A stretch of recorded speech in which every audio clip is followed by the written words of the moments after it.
Halo semuanya, balik lagi sama gue Owen di FPL 62. Hari ini gue bakal share perkembangan draft gue untuk Game Week 1 nantinya, dan juga opsi-opsi pilihan kapten di Game Week 1 nantinya. Jadi jangan kemana-mana, nonton terus video sampai habis, dan buat yang belum subscribe, jangan lupa untuk subscribe dulu.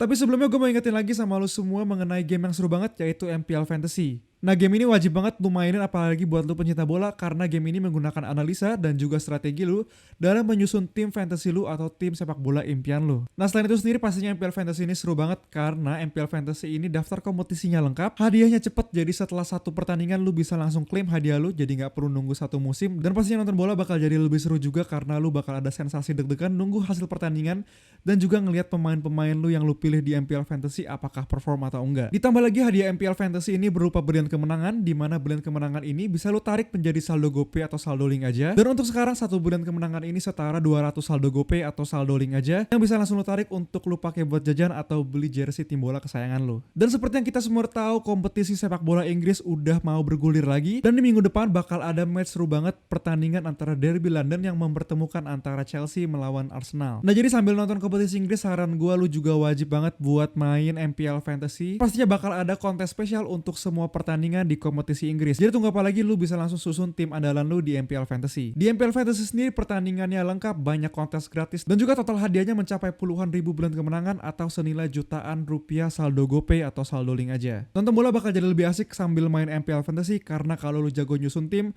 lu bakal dapat bulan kemenangan yang bisa ditarik menjadi saldo GoPay atau saldo link aja. Oke, pertama-tama gue akan bahas mengenai fixture di awal season nantinya.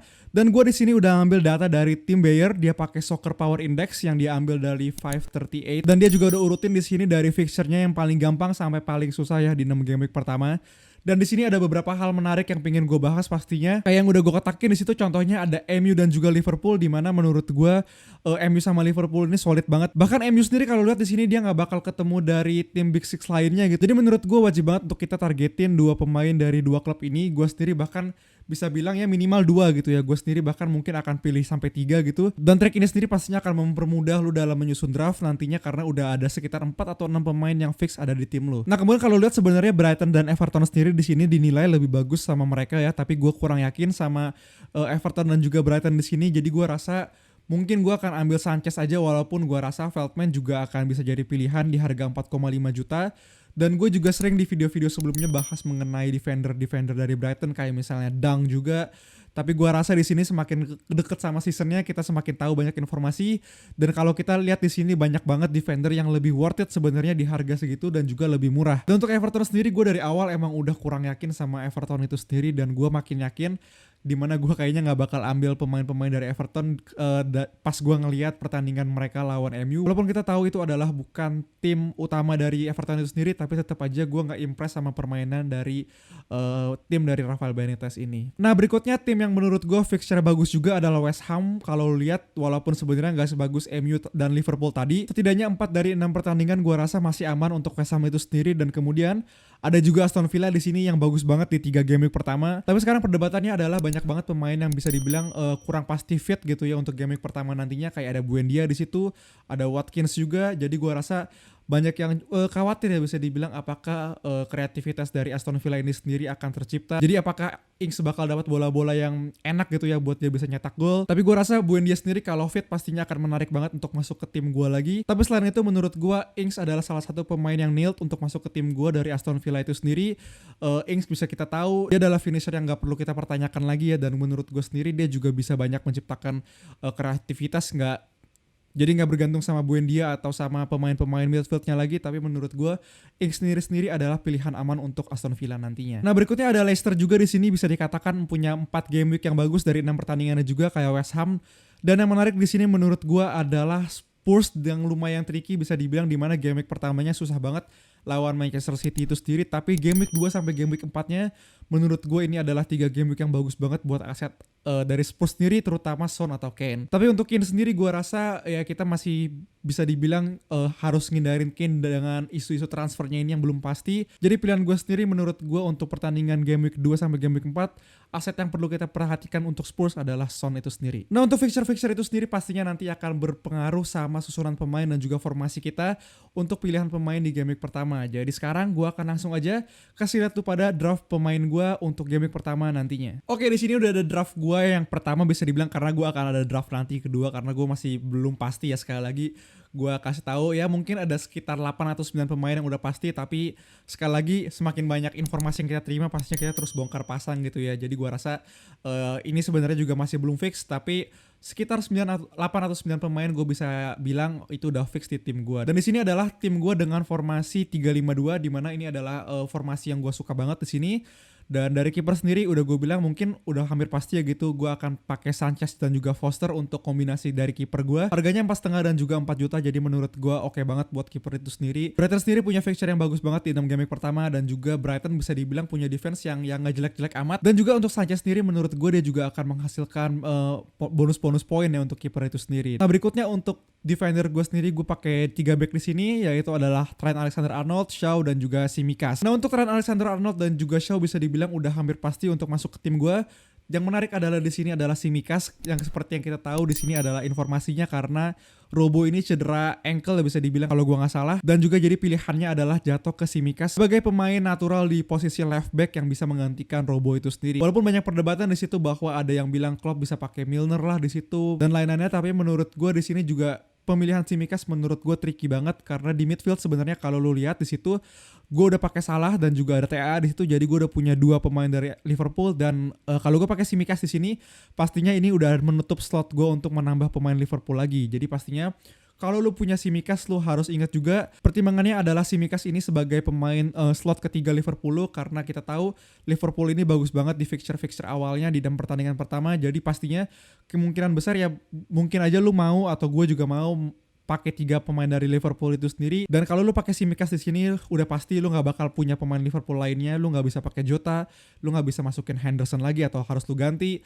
Lu nggak bisa masukin Firmino juga di situ. Jadi harus lu perhatikan lagi apakah Tsimikas ini benar-benar pemain slot ketiga Liverpool lu yang mau lu masukin ke tim lu dan bukan Diego Jota. Tapi untuk gue sendiri akhirnya gue memutuskan untuk gue yakin untuk gue pakai Tsimikas di sini sampai sejauh ini. Karena menurut gue sendiri di harganya Jota yang mungkin sekitar 7 sampai 7,5, menurut gue itu banyak banget pilihan midfield yang menurut gue bagus banget di situ bisa kita pilih selain Jota tentunya. Tapi menurut gue di sini di posisi back dengan harga 4 juta dengan potensi attacking return yang tinggi juga, Tsimikas menurut gue lebih pasti untuk main menurut gue setidaknya di 3 game week pertama daripada Jota gitu ya. Karena kita tahu menurut gue mungkin aja Jota main di game week pertama, tapi game week kedua, game week ketiga kita nggak tahu apakah Firmino yang bakal bermain. Tapi menurut gue Tsimikas bakal lebih niat bermain 3 game week setidaknya sebelum Robertson balik lagi. Jadi gue akan pakai Tsimikas itu sebagai pemain ketiga dari Liverpool gue. Selain itu di bangku cadangan sendiri back gue ada Amarty dan juga Ayling. Dan di sini dilema lainnya terjadi juga ya. Di sini gue punya 2 pemain dengan harga 4 juta di back gue sendiri. Ada Tsimikas dan juga ada Amarty. Jadi menurut gue sebenarnya ini agak beresiko ketika dimana sebenarnya kan Amarty dan juga Tsimikas pastinya bukan pemain starting 11 gitu ya dari kedua klub ini, dan juga mereka bisa dikatakan jadi pilihan karena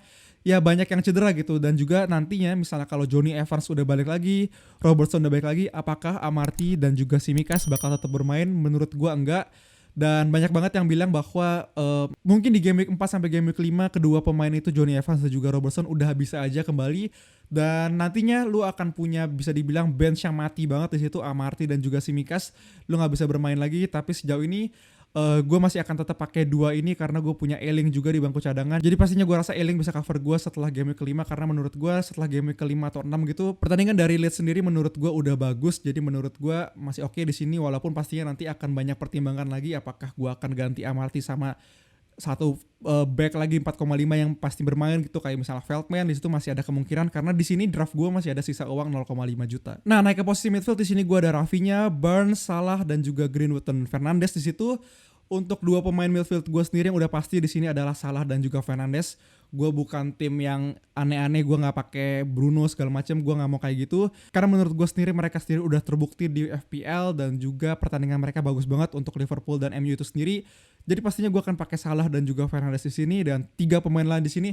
Ini adalah 3 pemain yang bisa dibilang masih ada resiko untuk gue ganti gitu ya. Kayak di sini sendiri gue pakai Rafinha, dan kita tahu pertandingan dari Leeds sendiri itu di awal-awal game week 1 sampai 6 bisa dibilang itu masih jelek banget. Dan mungkin aja gue di sini ganti sama Benrahma gitu, yang kita tahu di FPL community banyak banget ramai dibicarakan karena preseasonnya bagus banget, dan juga West Ham sendiri di 6 pertandingan awalnya lebih bagus daripada Rafinha dan lebih murah 0,5 juta, jadi di bank gue bisa nambah 1 juta. Kemudian Barnes sendiri juga bisa aja kalau gue nggak pakai Tsimikas gue ganti sama Jota lagi di situ. Dan juga di sini masih ada Greenwood yang ya bisa aja gue ganti juga gitu ya. Tapi sisanya Salah dan juga Fernandes menurut gue di sini adalah pemain yang udah pasti. Tapi menurut gue pilihan pemain draft 1 gue ini menurut gue lumayan oke. Gue lumayan suka sama draft ini. Gue rasa Greenwood sendiri akan bermain pastinya di game week pertama dari MU sendiri dan bertemu dengan Leeds gitu ya. Dan bisa aja dia nge-cover Bruno Fernandes gue yang kalau misalnya amit-amit ngeblank. Nah untuk Barnes sendiri menurut gue juga pertandingannya oke juga, dan juga Barnes sendiri kita tahu ya sebenarnya walaupun mungkin hampir dia nggak bermain 90 menit ya, karena menurut gue banyak banget di situ pilihan opsi striker. Kayak situ ada pemain barunya dari Leicester itu sendiri, dan juga di situ ada Iheanacho di situ masih jadi banyak banget pilihan yang bisa dikatakan kalau Barnes misalnya 70 menit nggak kasih performa yang oke, bisa aja diganti. Jadi menurut gue walaupun Barnes pastinya pertandingannya bagus, dan juga kita lihat preseason kemarin dia eksplosif, tapi menurut gue pasti juga ada resiko di situ. Nah untuk striker sendiri di sini gue udah hampir pasti akan pakai Antonio dan juga Ings, dan pastinya banyak banget perdebatan mengenai gue di sini nggak pakai Tony nantinya. Tapi menurut gue sendiri di sini gue akan pakai pemain yang udah terbukti, dan juga walaupun menurut gue bukan bilang Tony adalah pemain yang jelek, dan juga pertandingan pertamanya lawan Arsenal mungkin aja dia bisa mencetak gol gitu ya. Tapi gue rasa gue akan pakai pemain yang lebih terbukti di sini, yaitu adalah Ings dan juga Antonio. Tapi menurut gue nggak ada yang nggak mungkin di sini di tim FPL gue nanti sampai deadline gitu ya.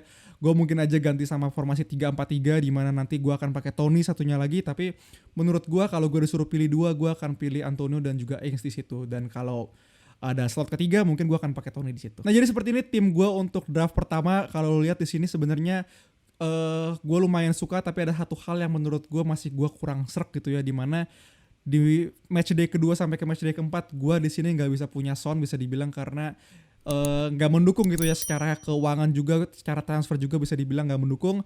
Jadi nextnya, karena gue masih suka banget sebenarnya sama pertandingan Son di game week kedua sama game week keempat, gue akan buat satu lagi draft mengenai tim yang bisa gue ganti Son di game keduanya. Oke, di sini udah ada draft tim kedua gue yang udah gue bilang, di mana gue di sini rencananya mau punya Son di game kedua sampai game keempat. Jadi gue rencananya akan pakai Havertz di sini sebagai pembeda kalau lihat, dan sebenarnya kalau lihat secara sekilas nggak terlalu banyak perbedaan ya, tetap Sanchez, Alexander-Arnold, Shaw, Tsimikas. Mungkin di situ ada Sufal di situ karena gue pakai 4 back. Akhirnya kalau mempunyai Son, gue rasa formasi yang ideal adalah lu punya 4-4-2, karena menurut gue formasi 3-5-2 nggak bakal mendukung di situ, sebagai ada satu pemain midfield yang harus lu mainin, tapi uangnya udah fokus di situ sama satu pemain premium lagi di situ. Jadi menurut gue formasi yang ideal di sini 4-4-2, jadi di mana gue pakai Sufal sebagai pemain keempat gue di back. Dan di sini perbedaannya, di sini gue ganti Greenwood gue dan juga Barnes gue menjadi Havertz. Dan gue akan ganti satu pemain di situ, ada pemain Norwich, yaitu adalah Billy Gilmour, di mana menurut gue sendiri Gilmour menurut gue lebih eksplosif daripada Brownhill yang kita tahu masih ada resiko juga untuk nggak bermain di situ di Burnley, tapi gue rasa Gilmour akan terus bermain untuk Norwich. Nah jadi di sini rencananya gue untuk game kedua di sini gue masih punya budget 1,5 juta di bank yang gue belum pakai. Dan di situ gue rencananya akan ganti Son dari Havertz di game kedua gitu ya. Karena pertandingan Son sendiri menurut gue bagus banget di game kedua sampai game keempat. Dan game pertama gue akan pakai Havertz karena gue sendiri cukup yakin Lukaku belum bermain gitu ya di game pertama. Untuk Chelsea mungkin menurut gue, jadi Havertz akan jadi pilihan Tuchel untuk pemain atau posisi nomor 9 gitu ya. Jadi gue rasa Havertz adalah one week pan yang bagus banget menurut gue, daripada gue harus pakai Mahrez yang nunggu game kedua untuk lawan Norwich. Jadi gue rasa Havertz di game 1, game kedua gue langsung ganti Son sampai game keempat. Dan berikutnya mungkin bisa aja nanti slot itu atau budget segitu gue bisa ganti. Mungkin setelah game ke-6 gue akan ganti sama Lukaku di situ. Gue akan ganti Son gue ke pemain-pemain yang lebih murah, dan juga pemain depan gue kayak misalnya Antonio bisa aja gue ganti sama Lukaku di situ nantinya. Jadi menurut gue lebih fleksibel daripada formasi gue yang pertama, tapi gue tetap kurang suka sebenarnya sama formasi 4-4-2. Tapi gue lagi-lagi pertimbangannya adalah gue mau punya Son di game week 2 sampai game week 4 karena menurut gue luar biasa bagus banget. Jadi itu adalah 2 draft gue yang gue masih bingung sampai sejauh ini. Dan juga pastinya sebenarnya banyak banget screenshot draft gitu ya di HP gue, tapi pastinya ini adalah 2 tim yang kemungkinan besar akan gue pilih gitu ya, antara draft 1 atau draft 2. Gue masih bingung banget. Jadi untuk lu yang nonton, tolong tulis aja komen di bawah menurut kalian draft mana yang lebih kalian suka, dan juga tulis aja di bawah pemain-pemain siapa yang menurut kalian wajib banget ada di game week pertama nantinya. Dan berikutnya gue akan bahas mengenai pemilihan kapten untuk game week pertama. Oke, di sini udah ada pemilihan kapten yang gue kerucutkan menjadi 4 pemain di sini, yaitu adalah Fernandes, Salah, Mane, dan juga Vardy. Nah, alasan gue sendiri memilih 4 pemain ini, kalau Salah sama Fernandes gue rasa udah nggak perlu diperdebatkan ya, itu udah pasti ada di situ. Dan Mane dan juga Vardy di sini menurut gue menarik banget, karena menurut gue di sini Mane bisa aja mengcover Salah untuk game week pertama nantinya, dan juga banyak banget orang-orang yang bisa dibilang lebih pilih tim Mane daripada tim Salah gitu ya. Jadi gue rasa di sini nggak why not gitu ya, gue masukin Mane. Dan juga Vardy menurut gue match day pertama lawan Wolves cukup bagus di situ, dan juga jarang banyak orang ngomongin Vardy, tapi gue rasa dia adalah tetap salah satu best striker di Premier League saat ini. Jadi gue akan tetap masukin dia di sana. Nah, di sini bisa lu lihat, di sini adalah data dari musim lalu ya, sepanjang season musim 2020-2021. Untuk gol sendiri Fernandes paling tinggi 22 gol, disusul sama Salah 18 gol. Untuk assist Bruno Fernandes juga paling tinggi, disusul sama Vardy dengan 9 assistnya. XG dan penalti yang menurut gue di sini penting banget untuk kita bahas, karena kalau lihat di sini 2 XG dan penalti paling tinggi adalah Salah dan juga Mane. Dan di sini menurut gue menariknya Mane adalah kalau lihat XG non penaltinya ini gak jauh di bawah Salah gitu, karena kita tahu sendiri kan kalau penalti Salah yang ngambil, dan kalau nggak penalti ini adalah menurut gue, lu bisa lihat di sini Mane punya XG non penalti yang sama mengerikannya sama Salah. Jadi menurut gue Mane ini bisa jadi differential kapten kita untuk game week 1 nantinya. Kemudian untuk XGI sendiri atau goal involvementnya, expected goal involvementnya tetap Salah sama juga Fernandes yang paling tinggi. Kemudian untuk fixture di sini semuanya bagus menurut gue. Dan di sini adalah opponent XGC, di mana ada bisa dibilang expected goals conceded untuk tim lawannya nanti ya. Dan kalau lihat di sini Leeds United itu XGC-nya 58, dan gue nggak dapat data dari Norwich di sini, sorry banget. Tapi kalau lihat di sini Wolves adalah 49,81.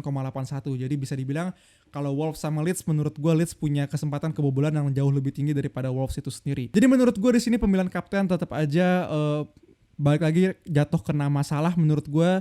Walaupun datanya secara nggak jauh beda sama Bruno Fernandes gitu ya, tapi menurut gue kalau lihat fixture di situ Norwich menurut gue akan lebih appealing daripada Leeds. Dan kalau lu mau diferensial, menurut gue Mane nggak ada salahnya untuk kita jadiin kapten. Oke, jadi itu semua video gue untuk game week 1 nantinya. Seperti yang udah gue bilang tadi, jangan lupa untuk komen di bawah menurut kalian draft mana yang lebih bagus, draft 1 atau draft 2, dan juga pastinya pemain mana yang menurut kalian wajib banget dimiliki di game week pertama nantinya. Oke, jadi sekian video dari gue. Jangan lupa untuk like kalau kalian suka video ini, dan juga subscribe kalau kalian merasa terbantu. Oke, thank you semuanya, dadah.